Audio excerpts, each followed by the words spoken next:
नमस्कार,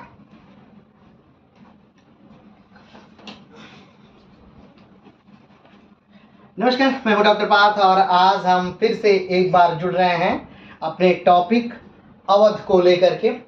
और आज हम अवध के जिस टॉपिक को लेकर के आए हैं वो है अवध में बेगमों की लूट से, या इसे एक और नाम से भी जाना जाता है कि पुत्र द्वारा माता की लूट।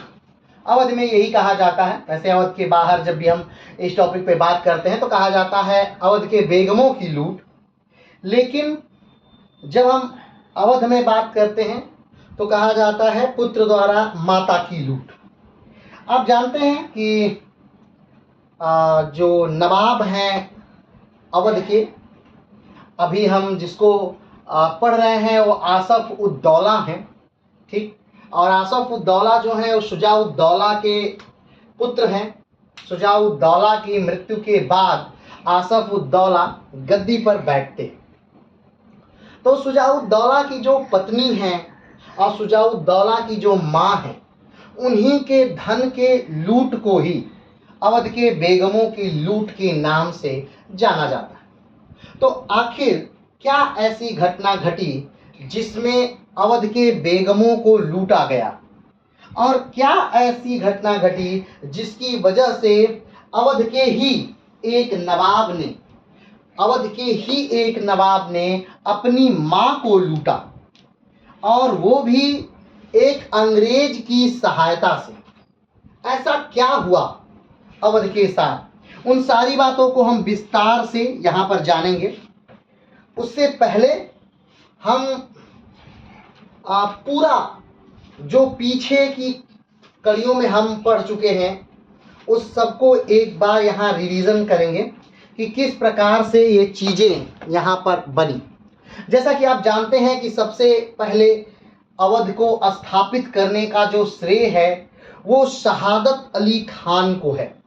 शहादत अली खान ने 1722 में अवध को स्थापित किया। और अगर हम बात करें कि 1722 में कौन बादशाह था, तो उस समय हिंदुस्तान का बादशाह था मोहम्मद शाह रंगीला। 1722 में स्थापित करने के बाद शहादत अली खान की मृत्यु हो गई 1739 में, जब भारत पर नादिर शाह का आक्रमण हुआ था। और इन सारी घटनाओं को हम पीछे पढ़ चुके हैं। शहादत अली खान की मृत्यु के बाद, चूंकि शहादत अली खान को अपना कोई पुत्र नहीं था, इसकी वजह से उनकी बहन का लड़का सफदरजंग को गद्दी दी गई, जो 1739 में अवध का नवाब बनता है और 1754 तक अवध के नवाब के पद पर कायम रहता है। सफदरजंग की मृत्यु होती है। आप जानते हैं कि किस प्रकार से सफदरजंग को युद्ध करना पड़ता है अहमद शाह बहादुर के साथ। अहमद शाह बहादुर जो कभी सफदरजंग को बहुत चाहते थे, लेकिन फिरोज जंग तृतीय के चढ़ाने से अहमद शाह बहादुर सफदरजंग के दुश्मन हो गए। और एक समय ऐसा आया कि अहमद शाह बहादुर और सफदरजंग को लड़ना पड़ा, युद्ध हुआ, और उस युद्ध में कहीं न कहीं सफदरजंग हार गए और अवध की तरफ आ गए। और फिर उसी दुर्घटना के कारण कहीं न कहीं सफदरजंग की मृत्यु हो गई। सफदरजंग की मृत्यु के बाद उनका जो लड़का है वो गद्दी पर बैठता है, जिसका नाम शुजा उद दौला है। 1754 में शुजा उद दौला गद्दी पर बैठा, और 1754 से लेकर के 1754 से लेकर 1775 तक शुजा उद दौला गद्दी पर बैठे रहते हैं और शासन करते हैं। शुजा उद दौला ही वो व्यक्ति हैं या वो नवाब हैं जिनके समय में इतिहास की या भारतीय इतिहास की बहुत महत्वपूर्ण घटनाएं घटित होती हैं। उन महत्वपूर्ण घटनाओं में एक प्लासी का युद्ध 1757 इसी शुजा उद दौला के समय हुआ। बक्सर का युद्ध 1764 इसी शुजा उद दौला के समय हुआ। पानीपत का तृतीय युद्ध 1761 इसी शुजा उद दौला के समय हुआ। इलाहाबाद की संधि 1765 इसी शुजा-उद-दौला के समय हुआ। और सारे बड़ी बड़ी घटनाएं इन शुजा-उद-दौला के साथ हुई, यानी कि मराठों का पूरा पतन शुजा-उद-दौला के समय हुआ और अंग्रेजों का पूरा उत्थान शुजा-उद-दौला के समय हुआ। अवध का भी पूरा पतन शुजा-उद-दौला के समय हुआ और मुगलिया सल्तनत का भी पूरा पतन शुजा-उद-दौला के समय हुआ। बक्सर के युद्ध ने पूरी तरह से बंगाल की नवाबियत को अंग्रेजों के भरोसे खड़ा कर दिया। बक्सर के युद्ध ने पूरी तरह से मुगलिया सल्तनत को घुटने पर ला दिया। बक्सर के युद्ध ने पूरी तरह से अवध को अंग्रेजों के सामने पूरी तरह से घुटने टेकने पर मजबूर कर दिया। 1761 पानीपत का तृतीय युद्ध, जिसमें शुजा-उद-दौला अहमद शाह अब्दाली की तरफ से लड़े थे, उस युद्ध के बाद मराठों की शक्ति क्षीण हो गई क्योंकि मराठे हार गए। 1761 में अहमद शाह अब्दाली पानीपत के तृतीय युद्ध में जीत जाता है और उसकी जीत ने अहमद शाह अब्दाली को मजबूत तो नहीं किया भारत में, लेकिन उसने मराठाओं को कमजोर और अंग्रेजों को जरूर से भारत में मजबूत कर दिया। इधर जब शुजा-उद-दौला की मृत्यु होती है तो सारी चीजें पूरी तरह से क्रिस्टल क्लियर है। क्या? तो मराठे कमजोर हो चुके हैं, मुगलिया सल्तनत पूरी तरह से ढह चुकी है, कमजोर हो चुकी है, अवध पूरी तरह से कमजोर हो चुका है, अंग्रेजों का प्रभुत्व बढ़ चुका है, बंगाल का प्रभुत्व समाप्त होने की कगार पर है।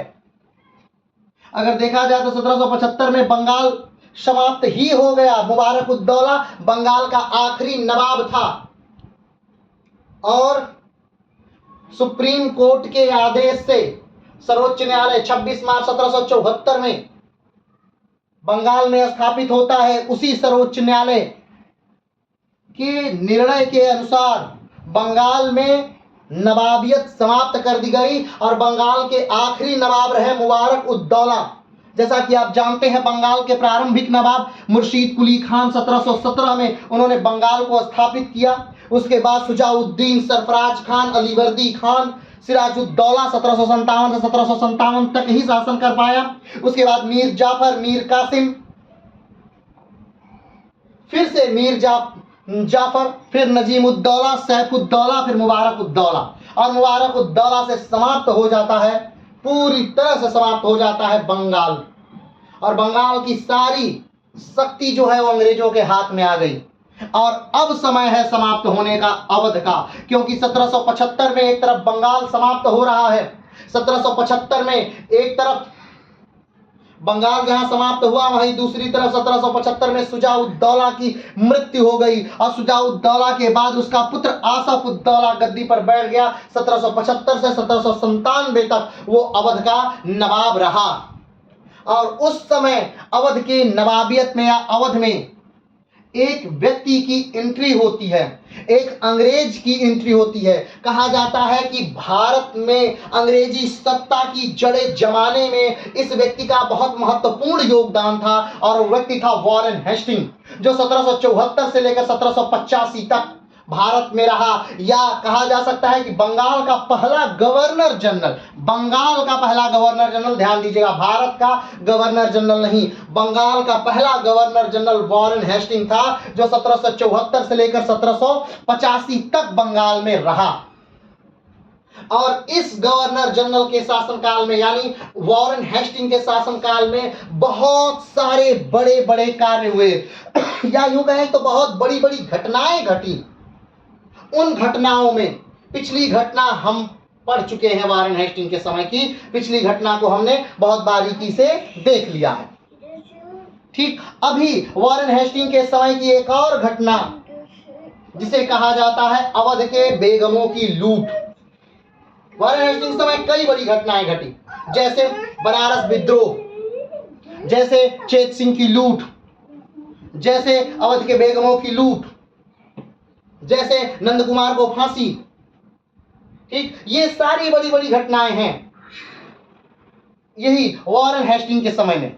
और इन सारी घटनाओं को अलग अलग हमें याद नहीं करना है, बल्कि उन सारी घटनाओं को एक ही थाली में बस वो अलग अलग जगह पे रखे हुए एक साथ देख लेना है, क्योंकि ये सारी घटनाएं वॉरेन हेस्टिंग जो बंगाल का पहला गवर्नर जनरल है उसके समय में होने वाली घटनाएं हैं।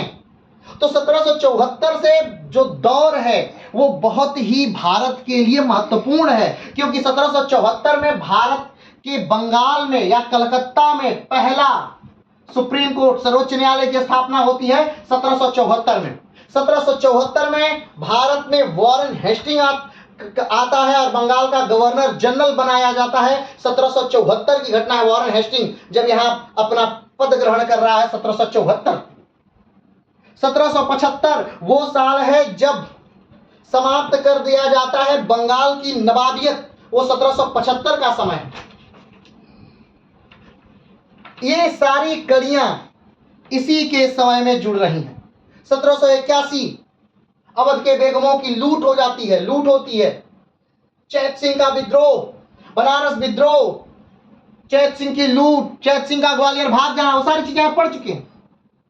तो किस प्रकार से इस वॉरेन हेस्टिंग ने पूरे भारत में तहलका मचाया, तथा भारतीयों के लिए तो वॉरेन हेस्टिंग एक काला बदनुमा धब्बा दाग था, लेकिन अंग्रेजों के लिए वो वॉरेन हेस्टिंग एक बेहतरीन याद, जिसने कि अंग्रेजों का पैर भारत में जमाया। ये अलग विषय है कि वॉरेन हेस्टिंग पर जब वो वापस जाता है तो उस पर महाभियोग चलाया जाता है, और उस महाभियोग का कारण जो घटनाएं थी उन घटनाओं में अवध के बेगमों की लूट शामिल है, चैत सिंह का विद्रोह शामिल है, बनारस विद्रोह शामिल है, नंद कुमार को फांसी शामिल है। अगला जो वीडियो होगा हम लोगों का नंद कुमार की फांसी पर होगा। ये सारी चीजें उसके महाभियोग चलाने के लिए उत्तरदायी कारण बनते जा रहे हैं। तो अभी हम उन्हीं बातों को परत दर परत बस बात करते जाएंगे।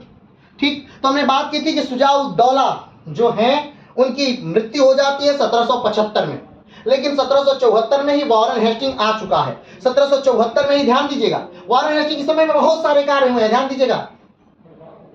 जब हम एक एक बंगाल के गवर्नर जनरल को पढ़ेंगे तो उस समय हम बारी बारी इन सारी चीजों को ध्यान देते रहेंगे, लेकिन अभी हम जिस चीज के बारे में बात कर रहे हैं वो इनके समय में कार्यों के बारे में बात हो रही है। तो 1775 में 1775 तक क्या हुआ, ध्यान दीजिए। 1775 में शुजा-उद-दौला की मृत्यु हो गई। ठीक, अवध के तीसरे नवाब शुजा-उद-दौला की मृत्यु। अवध के पहले नवाब शहादत अली खान, दूसरे नवाब सफदर जंग, तीसरे नवाब शुजा-उद-दौला और चौथे आसफ-उद-दौला। ठीक, तो अवध के तीसरे नवाब शुजा-उद-दौला की मृत्यु हो गई कब, 1775। और 1775 में 1774 में हो चुका है सर्वोच्च न्यायालय की भारत में स्थापना कलकत्ता में। 1775 में बंगाल में नवाबियत खत्म कर दी गई है, मुबारक-उद-दौला बंगाल के आखिरी नवाब। ठीक, और 1775 में अवध के नए नवाब बन जाते हैं आसफ-उद-दौला। अब एक तरफ आसफ-उद-दौला बंगाल के नवाब तो बने, लेकिन बहुत सारी मुसीबतें आसफ-उद-दौला के साथ जुड़ी। खास तौर पे जब तक शुजा-उद-दौला था तब तक वॉरेन हेस्टिंग ने किसी भी प्रकार की पैसे की कोई डिमांड नहीं की। ठीक, लेकिन कुछ पैसा बाकी था इन पर, किन पर, आसफ-उद-दौला पर। आसफ-उद-दौला या कह सकते हैं शुजा-उद-दौला पर कुछ पैसा बाकी था, और वो पैसा बढ़ते बढ़ते बढ़ते आज बहुत बढ़ चुका था। उससे पहले संधि हो चुकी थी कि नहीं उस पैसे का कोई लेन देन नहीं होगा, लेकिन वॉरेन हेस्टिंग को अवध पर पूरी तरह से कब्जा चाहिए था, और वो व्यक्ति काफी इगोइस्ट व्यक्ति था, काफी ज्यादा छोटी छोटी बातें उसके दिल पर लग जाया करती थी, और अवध के बेगम की एक बात उसके अपने सीने पर लग गई, और जिसका बदला चुकाने के लिए उसने एड़ी चोटी का जोर लगा दिया। तो चलिए आज के क्लास को हम लोग शुरू करते हैं। उससे पहले एक बार हम लोग ध्यान दे देंगे कि कब से कब तक मुगलिया सल्तनत यहां पर कैसे चला है। फिर से तो एक बार फिर से हम उसी समय में चलने वाले वंशों को एक बार देख लीजिए। अब 1775 में कौन है, तो 1775 में अगर हम बात करें कि मराठाओं में क्या चल रहा है, तो बालाजी बाजीराव आप जानते हैं 1740 से 1761 तक शासन किया। 1761 में बालाजी बाजीराव की मृत्यु हो जाती है पानीपत के तृतीय युद्ध के कारण। उसके बाद उनका बेटा माधवराव 1761 से 1772 तक गद्दी पे संभालते हैं। उसके बाद नारायण राव 1772 से 1773, फिर रघुनाथ राव 1773 से 1774, फिर नारायण राव 1774 से 1765, ठीक। फिर बाजीराव द्वितीय 1795 से 1718, ठीक। ये मराठों का कार्यक्रम इधर है। बंगाल समाप्त हो चुका है। मुगलों को हम देखें तो मुगल रफीउद्दौला की मृत्यु हो चुकी है। मोहम्मद शाह रंगीला 1719 से 1748 मृत्यु हो चुकी है। उसके बाद उनका लड़का अहमद शाह बहादुर 1748 से 1754, इसकी आंखें निकाल ली गई हैं, याद रखिएगा। उसके बाद आलमगीर द्वितीय 1754 से 1758, इनको भी मार दिया गया है। उसके बाद शाहजहां तृतीय 1759 से 1760, ये भी हटा दिए गए हैं। शाह आलम द्वितीय 1760 से 1806, शाह आलम द्वितीय 1760 से 1806 चल रहे। शाह आलम द्वितीय, ध्यान रखिएगा। शाह आलम द्वितीय कौन? जो बक्सर के युद्ध में जिन्होंने मुगलों का प्रतिनिधित्व किया था, वो है शाह आलम द्वितीय। जिनके साथ इलाहाबाद की संधि हुई थी, वो है शाह आलम द्वितीय। क्लियर है? चलिए, तो शाह आलम द्वितीय अभी मुगलिया सल्तनत को संभाले हुए हैं। आसफ उद्दौला अवध साम्राज्य को संभाले हुए हैं। और 1775 की अगर बात करें तो मुबारक उद्दौला बंगाल की नवाबियत को मात्र कठपुतली राजा के तौर पर संभाले हुए हैं। क्लियर? और उसी समय में आसफ उद्दौला गद्दी पर बैठे हैं 1775, शुजाउद्दौला की मृत्यु के बाद। शुजाउद्दौला कौन है? तो 1764 में बक्सर का युद्ध लड़ने वाले व्यक्ति, अवध का प्रतिनिधित्व करने वाले व्यक्ति। 1761 में अहमद शाह अब्दाली का साथ देने वाले और मराठाओं का विद्रोह करने वाले व्यक्ति। अवध के तीसरे नवाब, या यूं कहें तो सफदर जंग के पुत्र, ये हैं शुजाउद्दौला। या यूं कहें तो अंतिम मुगलिया सल्तनत की बेहतरीन इमारत जिनकी याद में बनी, वो शुजाउद्दौला। तो चलिए शुरू करते हैं। तो शुजाउद्दौला का शासनकाल कब से कब तक रहा? शुजाउद्दौला का शासनकाल आप जानते हैं। शुजाउद्दौला 1754 से 1775 तक शुजाउद्दौला रहे। 1775 में शुजाउद्दौला की मृत्यु हो जाती है और उसके बाद आसफ उद्दौला गद्दी पर बैठते हैं। और गद्दी पर बैठते हैं कब? 1775 में। और कब तक? तो 1797 तक। क्लियर है? चलिए आगे बढ़ते हैं। शुजाउद्दौला की मृत्यु के बाद इन बेगमों के पास अवध की सारी संपत्ति थी। इन बेगमों ने मुख्यतः शुजाउद्दौला की पत्नी और मां थी। शुजाउद्दौला मरे तो ऐसा, अब इस टॉपिक पर बात करते हैं कि अवध की बेगमों की लूट मतलब क्या। यानी जबरदस्ती जो अवध की बेगमें हैं उनसे धन को छीनना ही अवध के बेगमों की लूट है। यह बात हमेशा ध्यान रखिएगा कि जितना प्रभुत्व अवध में नवाबों का था, उससे कहीं ज्यादा प्रभुत्व अवध में बेगमों का रहा। अगर अवध की बात हो रही है और अवध के बेगमों की बात न हो, ऐसा नहीं हो सकता। अवध में महत्वपूर्ण भूमिका निभाने वाली जो लोग रहीं, वो अवध की बेगम रहीं। और ऐसा एकदम मत समझिएगा कि ये जो बेगम हैं ये किसी उच्च घराने से आती थी या किसी निश्चित परिवार से आती थी, ऐसा नहीं था। ये बेगम बस वही औरत बेगम बन जाती थी या लड़की बेगम बन जाती थी जिस पर नवाब का दिल आ जाता था। ऐसी लगभग सारी बेगम ऐसे ही घरानों से कहीं न कहीं उठकर आई थी। कोई बहुत बड़े घराने की कोई बेगम नहीं थी। क्लियर है? तो अवध में जो बेगम थी उनका प्रभुत्व काफी ज्यादा था। बोल्ड महिलाएं थीं। हम चाहे 1857 में प्रतिभाग करने वाली बेगम हजरत महल की बात करें या इस समय के बेगमों की जो हम बात करेंगे उनकी बात करेंगे, चाहे हम बहू बेगम की बात करें। बहू बेगम कौन? तो बहू बेगम शुजाउद्दौला की पत्नी थी। और आपको जानकर हैरानी होगी कि शुजाउद्दौला पर बहू बेगम का इतना प्रभुत्व था कि जब भी कभी शुजाउद्दौला उनके कमरे में नहीं होते थे, उस हर एक रात का शुजाउद्दौला उन्हें 5000 स्वर्ण मुद्राएं दिया करते थे। जिस दिन वो उनके पास नहीं है उसके बदले वो उन्हें 5000 स्वर्ण मुद्राएं देंगे। क्लियर है? चलिए आगे बढ़ते हैं। तो यहां बात हो रही है कि किन बेगमों की लूट हुई। तो मुख्यतः ऐसा नहीं कि सबके पास बहुत ज्यादा दौलत थी, नहीं। यहां बात हो रही है शुजाउद्दौला की पत्नी बहू बेगम की और शुजाउद्दौला की मां। कमेंट बॉक्स में बताइएगा कौन है शुजाउद्दौला की मां। उनकी लूट हुई, उनके धन को छीना गया, जबरदस्ती छीना गया। और किसके कहने पर? तो इसी वॉरेन हेस्टिंग के कहने पर बहू बेगम और उनकी सास की संपत्तियों को छीना गया।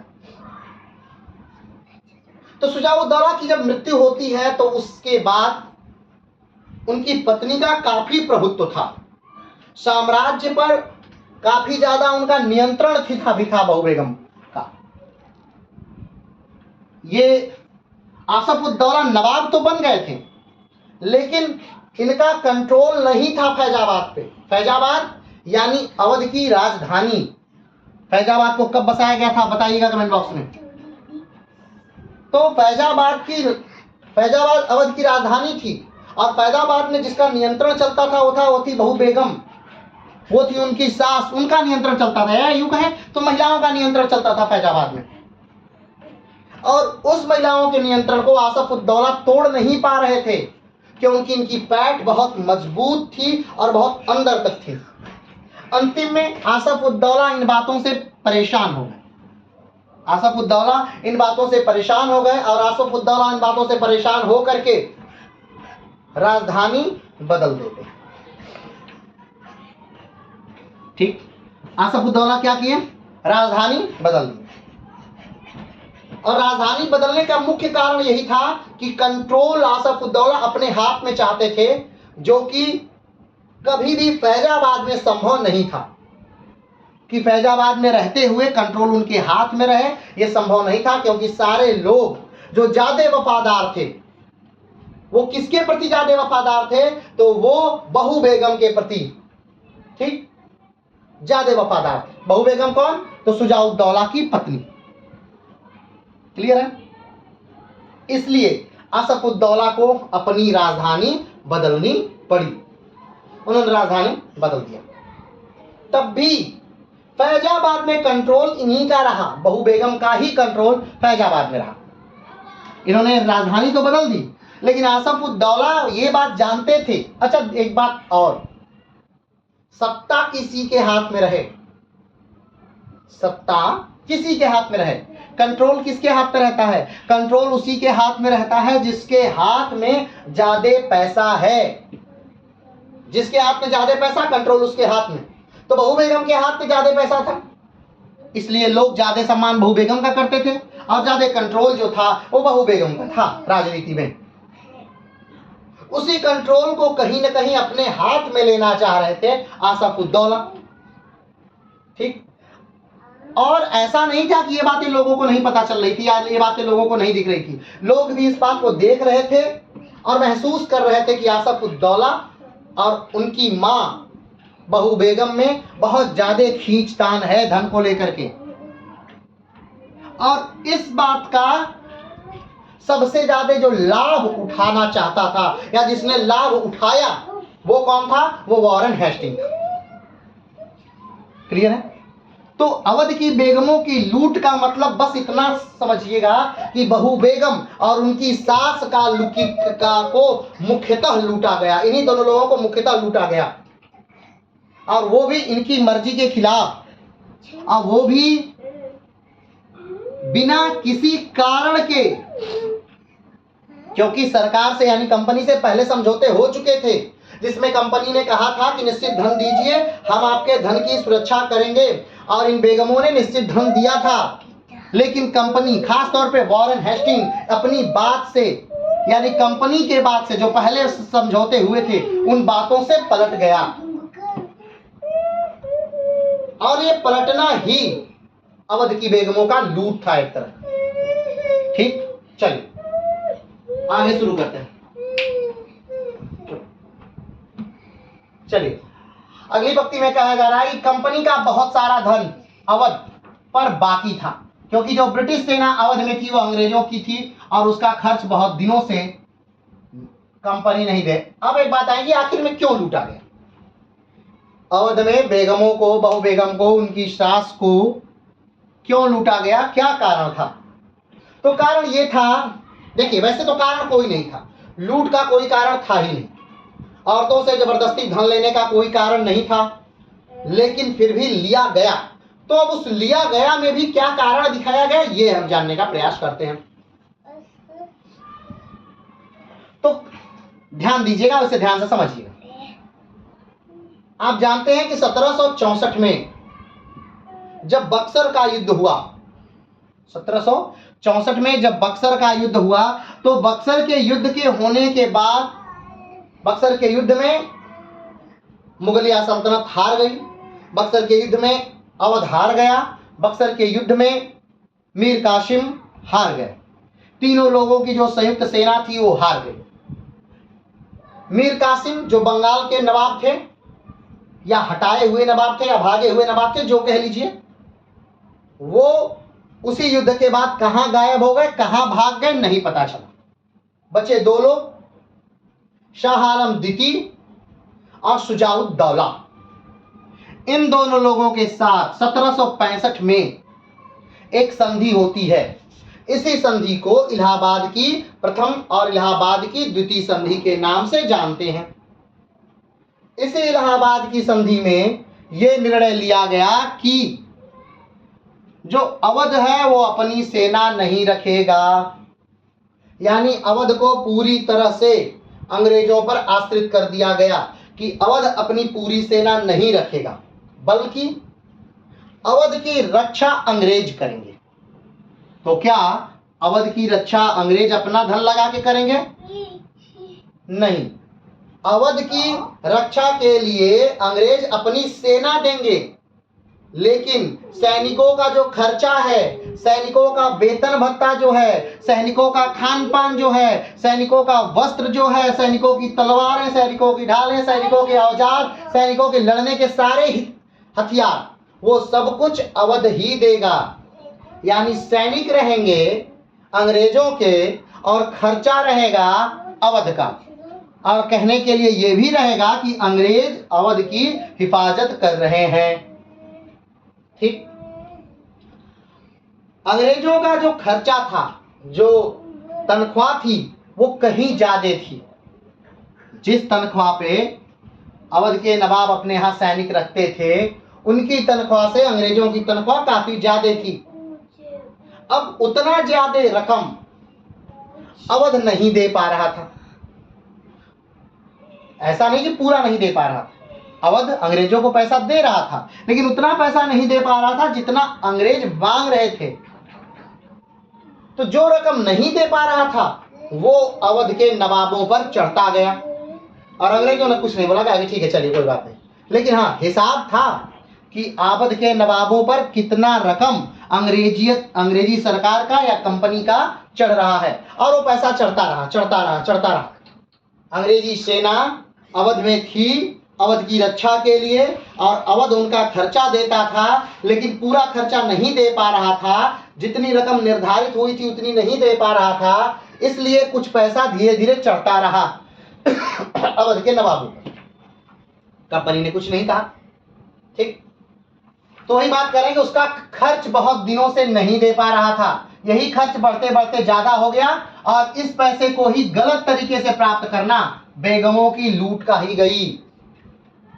और जब ये पैसा ज्यादा हो गया, तब अंग्रेजों ने कहा, खासतौर पे वॉरेन हेस्टिंग ने कहा अवध के नवाब आसफउद्दौला से कि भाई साहब, आप पर इतना पैसा बाकी है, इस पैसे को दे दीजिए अंग्रेजी सरकार को, कंपनी को दे दीजिए। आसफुद्दौला ने कहा कि भाई साहब मेरे पास हैजी साहब मेरे पास 1 रुपया नहीं है, अवध में जितना पैसा है वो सारा का सारा बेगमों के पास है, आप जाके बेगमों से ले लीजिए, हम कहां से देंगे पैसा, हमारे पास पैसा नहीं। क्लियर है? चलिए आगे बढ़ते हैं। शुजाउद्दौला की मृत्यु 1775 में हो गई। उसकी मृत्यु के बाद उसका पुत्र आसफुद्दौला नवाब बनता है। वह अंग्रेजों को 3 लाख पाउंड चुकाया। जब आसफुद्दौला नवाब बना तो अंग्रेजों को कुछ रकम भी देता है, 3 लाख पाउंड। ये रकम किसकी है? ये बकाया राशि ही है कहीं ना कहीं। अंग्रेजों ने कहा कि भाई आप नवाब बने हैं, अब मदद की करिए, तो उन्होंने 3 लाख पाउंड दिया कि ठीक है लीजिए इतना पैसा।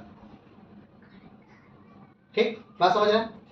और ये पैसा देने के बाद ऐसा नहीं कि फ्री का पैसा था, देने के बाद हुई कि ठीक है बस बात खत्म हो गई, हिसाब बराबर हो गया, अब न कोई मांगेगा न कोई देगा। इससे भी पहले अवध की बेगमों ने अंग्रेजों को 2.5 लाख पाउंड दिया था। 3 लाख पाउंड जब आसफुद्दौला ने कंपनी को दिया तब कंपनी ने कहा था कि वह अब अवध से पैसे की डिमांड नहीं करेगी। अब ध्यान से देखिए, बेगमों ने भी 2.5 लाख पाउंड दिया कंपनी को और आसफुद्दौला ने भी 3 लाख पाउंड कंपनी को दिया। और जब यह रकम दी गई तब एक बात यह भी कही गई कि अवध के बेगमों के धनों की रक्षा अंग्रेजी कंपनी द्वारा की जाएगी और अब अवध से कोई भी धन, किसी भी प्रकार का धन नहीं मांगा जाएगा। क्लियर है? चलिए आगे बढ़ते हैं। लेकिन जब वॉरेन हेस्टिंग आया तो वह पुराने वादे को भूल गया और आसफुद्दौला से धन की मांग करने लगा कि आप पर जो धन बाकी है उसे दीजिए। लेकिन वॉरेन हेस्टिंग को इससे मतलब नहीं था। वॉरेन हेस्टिंग ने कहा कि देखिए आप पे बाकी है, आप दीजिए। आप कंपनी को क्या दिए हैं, आप कंपनी को कितना दिए हैं, इससे मुझे कोई लेना देना नहीं। अगर आप पर पैसा बाकी है तो आप कंपनी का पैसा चुकाइए। ठीक, और वो पैसा एक तो बाकी था, एक तो पैसा, ऊपर से उस पर सूद की रकम, तो पैसा कहीं ना कहीं बहुत ज्यादा हो गया था। ठीक, चलिए आगे बढ़ते हैं। आसफुद्दौला वॉरेन हेस्टिंग से कहता है कि मेरे पास धन नहीं है, अगर आप अवध के बेगमों पर दबाव बनाएं तो वहां से कुछ धन मिल सकता है। अब जब वॉरेन हेस्टिंग ने कहा आसफुद्दौला से कि भाई धन दीजिए, तो आसफुद्दौला 3 लाख पाउंड पहले ही दे चुका है अंग्रेजों को। वो कहता है कि मेरे पास धन नहीं। अवध का सारा धन जो है वो अवध के बेगमों के पास है। अब ऐसा नहीं कि अवध के बेगम के पास कोई पैसा आता था, नहीं, अवध की बेगमों के पास उनका बचाया हुआ धन है जो उस समय के उन्होंने अपने पति से लिया था, कहीं ना कहीं से वो धन है। वो शुजाउद्दौला से कहीं ना कहीं उन्होंने प्राप्त किया था, वो धन है, या कहीं और जगहों से उन्होंने प्राप्त किया था, वो धन है। ठीक, ऐसा नहीं है कि वो आसफुद्दौला ने उन्हें धन दिया है। बात समझ रहे हैं? तो आसफुद्दौला ने कहा कि मेरे पास धन नहीं है, जो बेगमें हैं उनके पास, उन लोगों के पास धन है, अगर आप उन पे दबाव बनाइए तो वो आपको कुछ पैसा दे दे, हमारे पास कहां है कि हम आपसे देंगे। क्लियर है? आगे बढ़ते हैं। 1781 में एक संधि हुई थी जिसे चुनार की संधि के नाम से जानते हैं। यह संधि कलकत्ता काउंसिल और अवध के बीच हुई थी। ठीक, कलकत्ता काउंसिल और अवध के बीच हुई थी। काउंसिल द्वारा बेगमों से कहा गया था कि बेगमों को जागीरें और कोष रखने की अनुमति दी जाती है। ठीक, जो चुनार की संधि होती है, चुनार की संधि में कहा गया कि बेगमों को जागीर बेगमें रख सकती हैं और धन संपत्ति बेगमें रख सकती हैं। ये चुनार की संधि में कहा गया है, साफ साफ कहा गया कि बेगम रख सकती हैं, औरतें रख सकती हैं। ठीक, आगे बढ़ते हैं। कलकत्ता काउंसिल ने शुजाउद्दौला के जागीर पर बेगमों को ही विधिक अधिकार दिया था।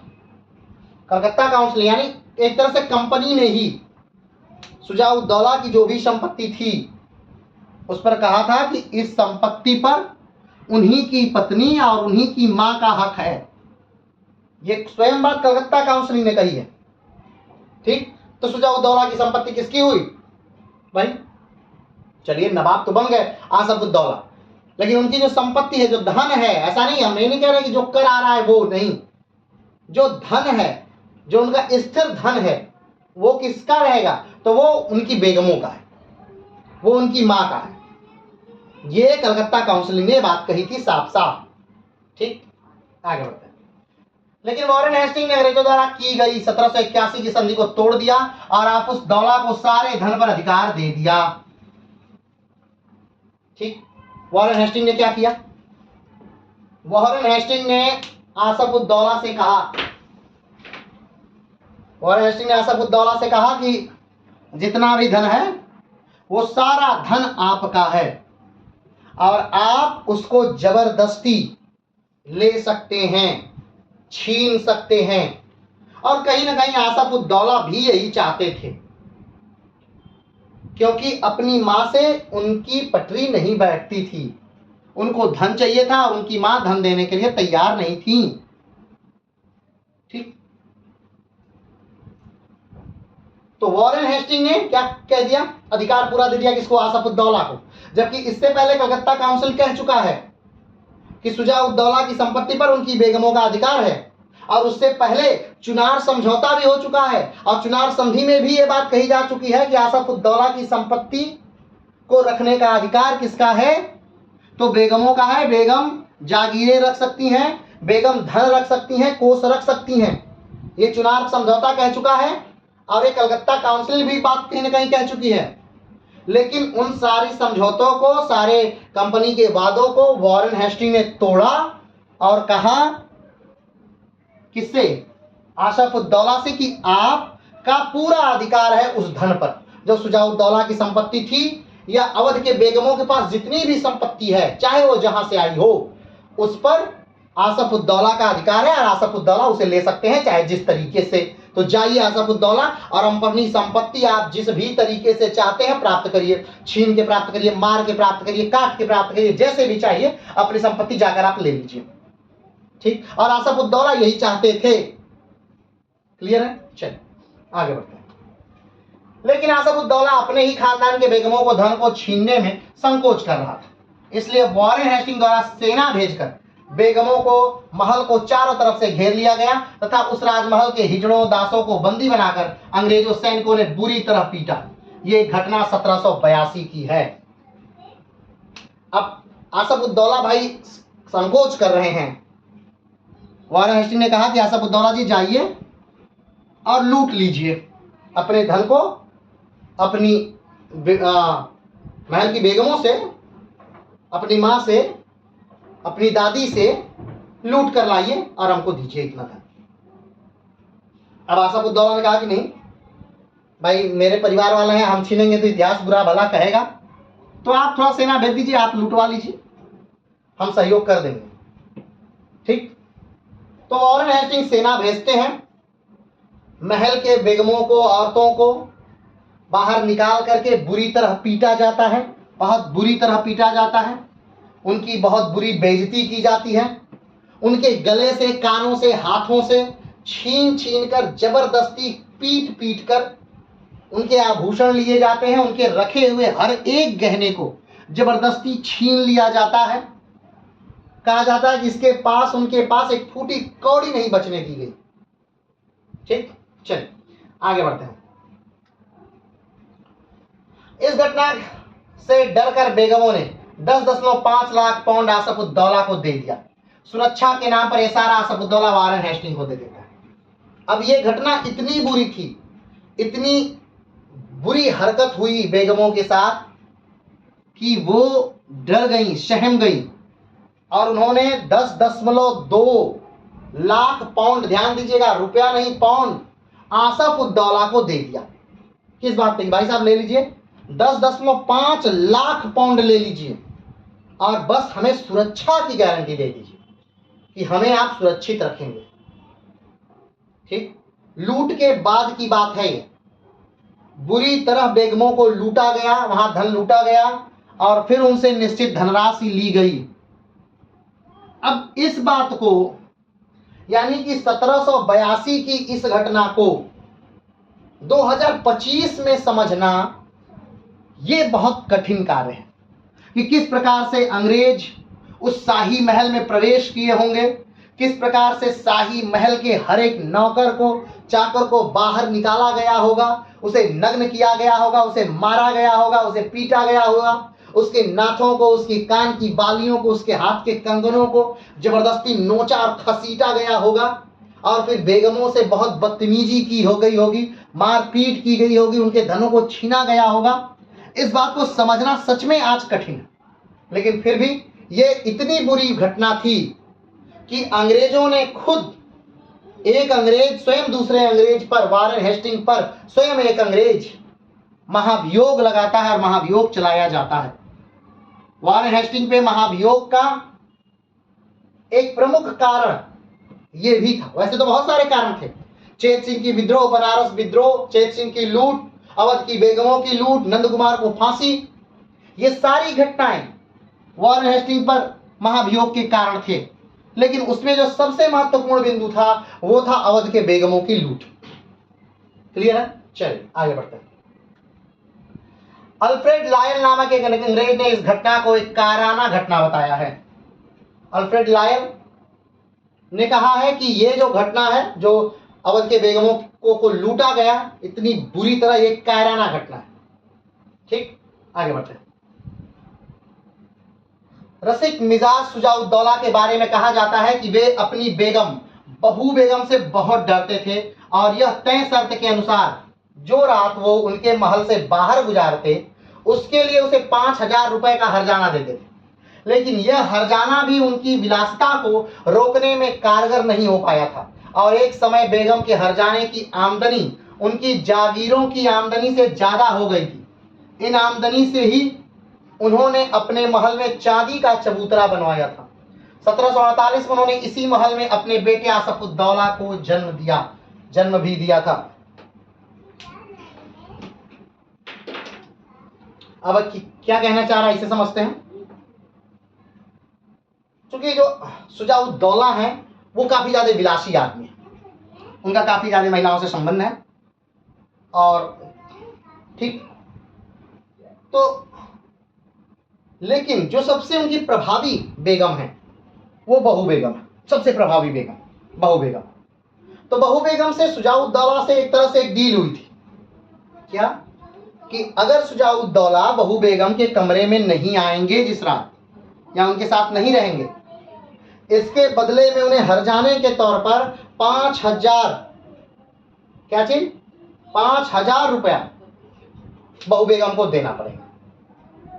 ठीक, वैसे तो शुजाउद्दौला प्रयास करेगी जाए, लेकिन फिर भी जब कोई नया आए तो शुजाउद्दौला के कमरे में न जाए। तो ये आमदनी उनकी धीरे धीरे क्या हो गई, बढ़ती रही, यानी शुजाउद्दौला को बार बार पैसा देना पड़ा। अब ये सोच सकते हैं कि ये आमदनी इतनी ज्यादा हो गई थी बहू बेगम की कि उस आमदनी से इन्होंने अपने महल में चांदी का चबूतरा बनवाया था, और अपने मरने से पहले ही बहू बेगम ने अपना मकबरा बनवाया था, जो आज भी फैजाबाद में बहू बेगम के मकबरा के नाम से प्रसिद्ध है। बस समझ रहे? और वो पैसा इनके पास कहां से आया था बहू बेगम के पास? आसफुद्दौला द्वारा दिया गया वो धन कहीं न कहीं था, जो ना आने पर, एक रात इनके कमरे में ना आने पर इनको दिया जाता था 5,000 रुपए। क्लियर है? आगे बढ़ते हैं। बक्सर की लड़ाई में नवाब शुजाउद्दौला हारे और उनको एक लंगड़ी हाथी पर बैठकर छुपकर भागना पड़ा। तो अंग्रेजों ने उन पर 50 लाख रुपए का तवान ए जंग लगा दिया। तवान ए जंग हमने बताया था कि बक्सर का युद्ध कब? 1764। क्यों हुआ था बक्सर का युद्ध? आप जानते हैं कि मीर कासिम 1763 में भाग करके आता है। पटना हत्याकांड करके मीर कासिम 1763 में भाग कर आता है, क्योंकि अंग्रेज उसे मारने के लिए ढूंढ रहे हैं। ठीक, अंग्रेजों ने ही मीर कासिम को गद्दी पर बैठाया था, मीर जाफर को हटा करके, और मीर जाफर को गद्दी पर बैठाया था क्यों? क्योंकि उसने शुजाउद्दौला को धोखा दिया था। मीर जाफर ने शुजाउद्दौला को धोखा दिया, इसलिए अंग्रेजों ने मीर जाफर को गद्दी पर बैठाया। और मीर जाफर ने भी कहीं न कहीं अंग्रेजों को धोखा दिया और डचों के साथ मिलकर अंग्रेजों पर आक्रमण कर दिया। इसलिए मीर जाफर को भी गद्दी से हटा दिया गया और मीर जाफर के ही दामाद मीर कासिम को गद्दी पर बैठा दिया गया। मीर कासिम बैठा तो गद्दी पर धोखे से था, लेकिन था वो चतुर और चालाक। उसने अंग्रेजों की नीतियों को देखा, समझा और वो जानता था कि अंग्रेज कहीं न कहीं धूर्त हैं। उसने सबसे पहले अपनी राजधानी बदली।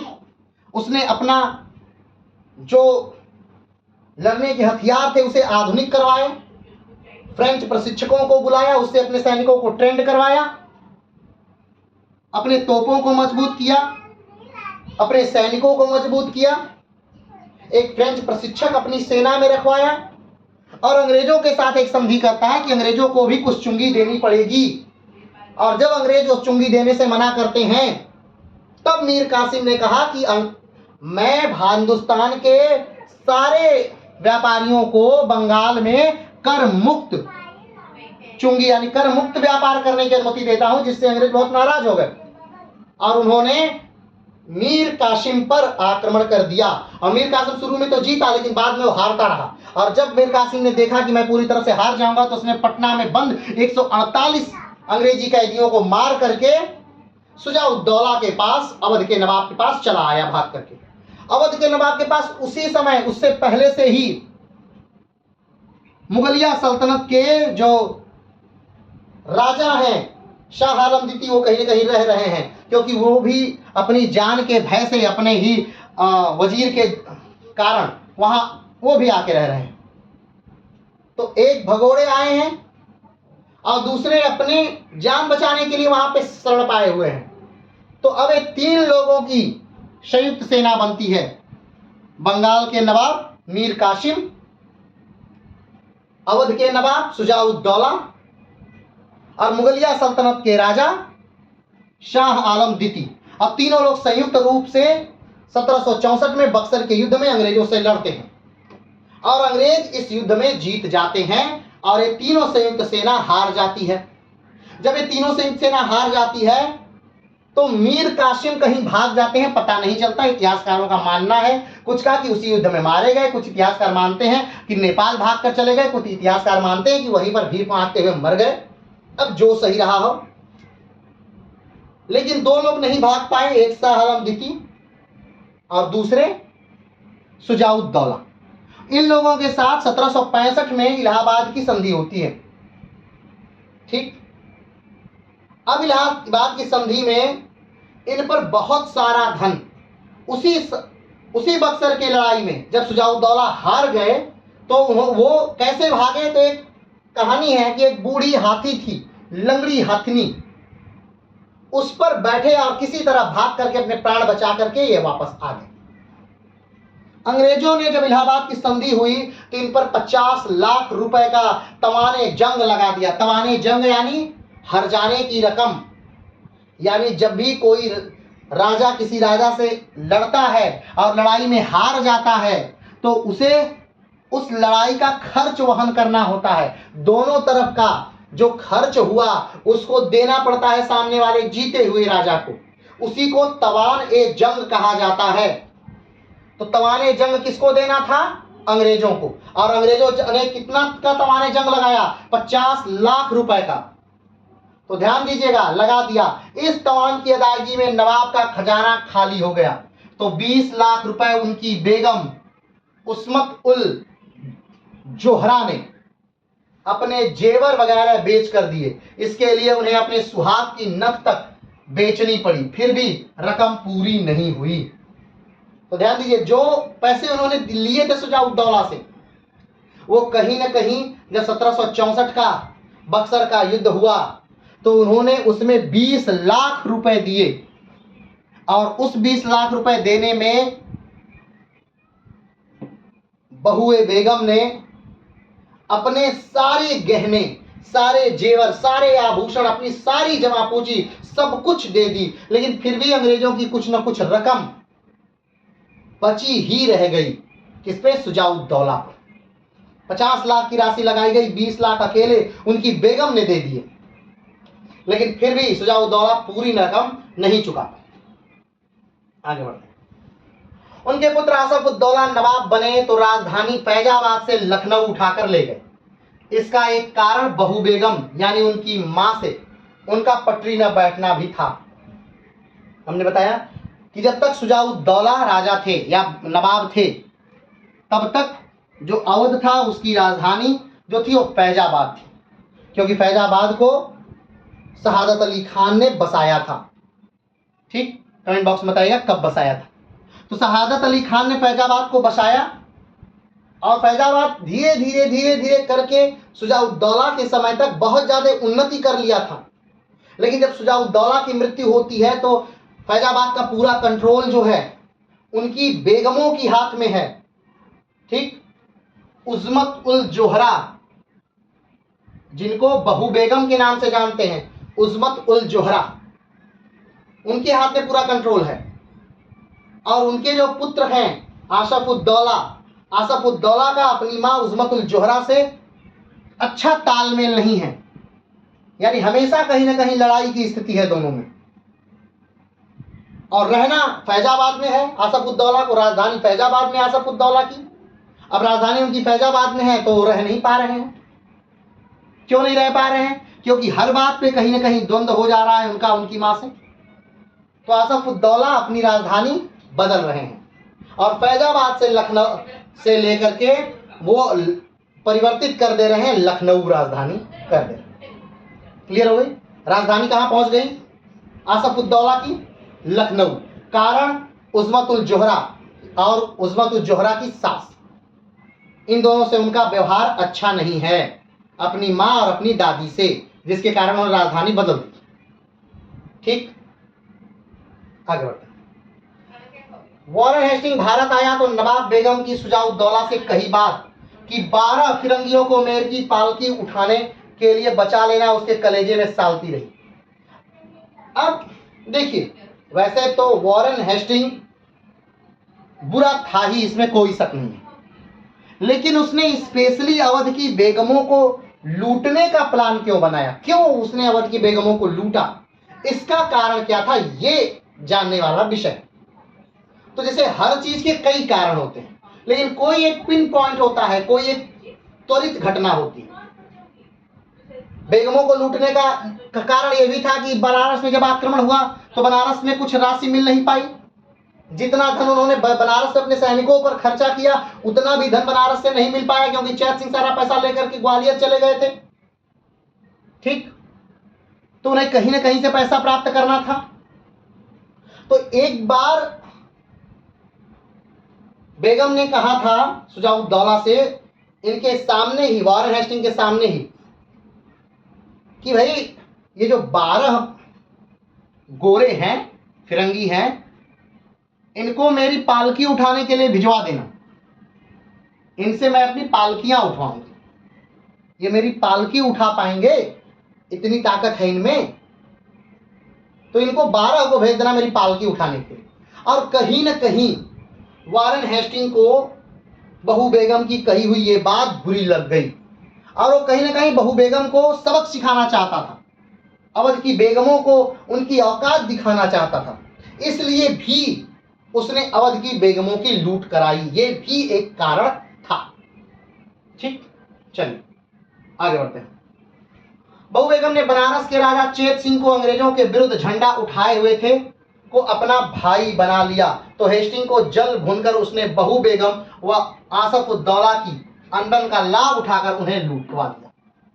ठीक, जो चैत सिंह थे जिन्होंने बनारस विद्रोह करवाया या बनारस विद्रोह किया, और जो चैत सिंह वॉरेन हेस्टिंग से लड़ते रहे या लड़े, उनको बहू बेगम ने अपना मुंह बोला भाई बना लिया। उन्होंने कहा बहू बेगम ने कि ये मेरे भाई हैं, चैत सिंह मेरे भाई हैं, और उनको युद्ध में लड़ने के लिए आर्थिक सहायता भी कर रही थी बहू बेगम कि आप लड़ते रहिए अंग्रेजों से, आपको आर्थिक सहायता मैं करती रहूंगी।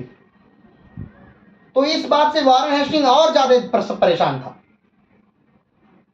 कि ये बेगम, राजा जो नवाब है हमारे कंट्रोल में है, वो हमारे हिसाब से चल रहा है, लेकिन ये बेगमें उनकी मदद कर रहे हैं। और इसका कोई प्रत्यक्ष प्रमाण तो अंग्रेजों के पास था नहीं, वॉरेन हेस्टिंग के पास कोई प्रत्यक्ष प्रमाण था नहीं कि बेगम मदद कर रही है, लेकिन बेगम मदद कर रही थी। अगर कोई पकड़ा भी जाता तो बेगम का नाम नहीं लेता, तो वॉरेन हेस्टिंग को एक बात का कि साल और थी कि बेगम मदद कर रही है, तो इनका सारा जो, और ये मदद कैसे कर रही है, अपने धन से कर रही है चेत सिंह की मदद। तो पहले तो चेत सिंह को उन्होंने नष्ट किया, खत्म किया, और उसके बाद बेगम पर हाथ साफ उन्होंने करना प्रारंभ कर दिया। तो बेगम को लूटने के दो त्वरित कारण तो यही है, एक चेत सिंह की मदद करना बहू बेगम द्वारा, और दूसरा कि बनारस विद्रोह में जब आक्रमण किया वॉरेन हेस्टिंग ने, तो उनको अपने आक्रमण में लगाया गया धन भी नहीं प्राप्त हो सका, क्योंकि सारा धन चेत सिंह लूट करके ग्वालियर लेके चले गए थे, अपना ही धन। अब अपने धन को लेना लूट तो कहा नहीं जाएगा, तो अपना धन लेकर के ग्वालियर चले गए थे, तो इन्हें कुछ भी प्राप्त नहीं हो सका। एक कुटी कौड़ी भी बनारस से अंग्रेजों को प्राप्त नहीं हुई। और ये भी वॉरेन हेस्टिंग के महाभियोग का एक कारण था कि आपने जितनी सेना पर पैसा धन खर्च किया कंपनी का, उतना भी धन आपको वापस नहीं प्राप्त हुआ। तो इस आक्रमण का क्या औचित्य था, क्योंकि अंग्रेज जो है वो व्यापारी हैं, वो युद्ध कर रहे हैं, वो लड़ रहे हैं, लेकिन हर चीज को कहीं ना कहीं अपने व्यापार की नजर से देख रहे हैं। अगर किसी युद्ध में उन्हें फायदा नहीं हो तो उस युद्ध का क्या लाभ। ठीक, चलिए आगे बढ़ते हैं। इस लूट को इतिहास में बेगमों की लूट के नाम से जाना जाता है, जिसके लिए ब्रिटिश संसद ने हेस्टिंग पर महाभियोग भी चलाया। इस लूट में आसफ उद्दौला की भूमिका भी हेस्टिंग से कुछ कम नहीं थी, इसलिए अवध के बेटे द्वारा अपनी मां की लूट के रूप में इसे याद किया जाता है। जैसे हमने कहा कि अब ये पूरी घटना जो है, यानी आसफ उद्दौला की अपनी मां से अनबन, इसका लाभ उठाकर वॉरेन हेस्टिंग का आसफ उद्दौला से धन मांगना, आसफ उद्दौला से ये कहना कि मेरे पास धन नहीं है, आप बेगमों से ले लीजिए, बेगमों पर दबाव बनाइए और आप ले लीजिए, और वॉरेन हेस्टिंग का आसफ उद्दौला को पूरी छूट देना कि तुम जाओ और बेगमों से धन लूट लो, जबकि चुनार में समझौता हो चुका है कि बेगम धन रख सकती हैं, बेगम रियासतें रख सकती हैं। कलकत्ता काउंसिलिंग बोल चुकी है कि आसफ उद्दौला की शुजा उद्दौला की सारी संपत्ति बेगमों की होगी और बेगमें उसे रख सकती हैं और उसके संरक्षण की जिम्मेदारी कंपनी की है। इन सारी बातों को नकारते हुए वॉरेन हेस्टिंग ने आसफ उद्दौला को खुली छूट दे दी कि आप बेगमों से लूट कर सकते हैं, लेकिन आसफ उद्दौला ये कार्य प्रत्यक्ष तौर पे ना करके परोक्ष तौर पे करते हैं और अंग्रेजों से कहते हैं कि आप ही लूट लीजिए। और अंग्रेज बहुत क्रूर, बहुत बुरी तरह लोगों को पीटते हैं, मारते हैं, नग्न करते हैं और उनसे वो धन छीनते हैं। और इस घटना को पुत्र द्वारा अपनी मां के लूट के रूप में अवध में जाना जाता है, यानी आसफ उद्दौला का अपनी मां उजमत उल जोहरा से लूट। ठीक, आगे बढ़ते हैं। सर अल्फ्रेड लायल ने वॉरेन हेस्टिंग के इस आचरण को अयोग्य और बचाव योग्य नहीं बताया और कहा कि यह महिलाओं और हिजड़ों से पैसा निकालने के लिए किए गए व्यक्तिगत अत्याचारों का एक घिनौना उदाहरण है। ठीक, किसने कहा? अल्फ्रेड लायल ने कहा कि ये घिनौना कार्य है। हिजड़ों से जहां पैसे निकाले जा रहे हैं, महिलाओं से जहां पैसे छीने जा रहे हैं, यह एक घिनौना कार्य है और ये बर्दाश्त करने योग्य नहीं। ठीक, तो ये पूरी घटना जो है ये क्या है? अवध की बेगमों की लूट। ये घटना कब की है? तो ये घटना 1782 के लगभग की है। ठीक, 1782 तक क्या हो चुका है तो ध्यान दीजिए। 1774 तक बंगाल में कलकत्ता में सुप्रीम कोर्ट की स्थापना हो चुकी है। 1775 में आसफ उद्दौला बंगाल अवध के नवाब बन चुके हैं। 1774 में वॉरेन हेस्टिंग आ चुके हैं जो 1785 तक रहेंगे। 1775 में बंगाल की नवाबियत सुप्रीम कोर्ट के आदेश से समाप्त कर दी चुके हैं। मुबारक उद्दौला बंगाल के आखिरी नवाब घोषित हो चुके हैं। ठीक, नंद कुमार 1776 में इनकी हत्या हो जाएगी। ठीक, नंद कुमार की 1776 में क्या हो जाएगी? हत्या कर दी जाएगी, यानी फांसी चढ़ा दिया जाएगा। ठीक, एलिजा एम्पे जो है सुप्रीम कोर्ट के पहले न्यायाधीश बनाए जा चुके हैं, जो 1774 से 1783 तक वहां सुप्रीम कोर्ट के न्यायाधीश रहेंगे। तो अगला वीडियो जिस घटना पर हम लोग लेकर आएंगे वो घटना है इसी नंद कुमार की को फांसी। क्या कारण था कि झूठा आरोप लगा करके वॉरेन हेस्टिंग ने अपने साथ पढ़े एलिजा एम्पे को मिला करके इस नंद कुमार को फांसी दिलवा दी। क्या घटना थी, इस घटना के पीछे की पूरी कहानी को हम अगले वीडियो में बात करेंगे। तो आज के लिए इतना ही, फिर मिलते हैं एक नए टॉपिक के साथ। तब तक के लिए नमस्कार, धन्यवाद, जय हिंद।